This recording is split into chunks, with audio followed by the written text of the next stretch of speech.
जो विधवा, जो बच्चा, जो कह रहे हैं तो मतलब मीडिया में जो कुछ भी चल रहा है झूठ चल रहा है, सब झूठ है।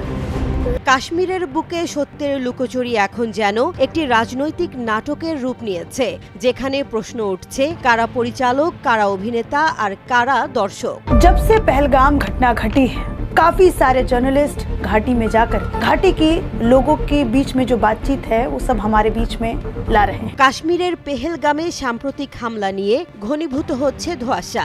ভারত শুরু থেকেই এই হামলার পেছনে পাকিস্তানপন্থী জঙ্গি গোষ্ঠী লস্কর ই তৈয়বার একটি শাখার হাত থাকার অভিযোগ করে আসছে, আর পাকিস্তান উল্টো দাবি করছে এটা ফলস ফ্ল্যাগ অপারেশন, অর্থাৎ নিজেদের স্বার্থে সাজানো হামলা। किसी को उसको पता नहीं मैं क्यों मार रहा हूँ उसको, इसने कौन सी गलती है इसकी, मैं क्यों मार रहा हूँ। अच्छा, जिसको मारा उसको बेचारे को पता नहीं मैंने क्या किया, मुझे क्यों। এবার বিষয়টি ঘিরে সরাসরি প্রশ্ন তুলে দিলেন ভারতীয় সিনিয়র সাংবাদিক অর্চনা তিওয়ারি। তার অনুসন্ধান ও রিপোর্ট এক নতুন মাত্রা যোগ করেছে বিতর্কে। পাকিস্তানি সংবাদ মাধ্যম দ্য এক্সপ্রেস ট্রিবিউনে প্রকাশিত একটি প্রতিবেদনে বলা হয়েছে, তিওয়ারির অনুসন্ধানে সরকারের বক্তব্য ও স্থানীয়দের অভিজ্ঞতার মধ্যে আকাশ পাতাল ফারাক ধরা পড়েছে। भारत ये सब कुछ नाटक कर रहा है।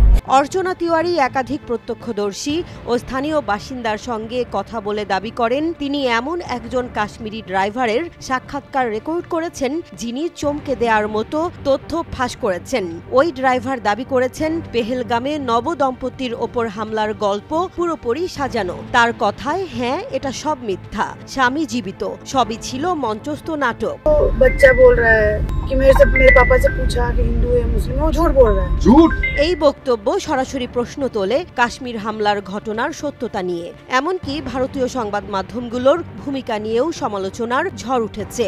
অর্চনার রেকর্ডিং অনুযায়ী ড্রাইভার আরও বলেন, ভারতে যা ছড়ানো হচ্ছে তার সবই মিথ্যা, সত্য লুকানো হচ্ছে আর জনগণকে ভুল পথে চালিত করা হচ্ছে। जंग की तैयारी हो गई, चाइना भी आ गए, सभी आ गए, तो बस मोदी सोच में पड़ गया हमें क्या करना है। ये तीनों भागेंगे, पूरा इंडिया कश्मीर गोल्ड हो जाएगा।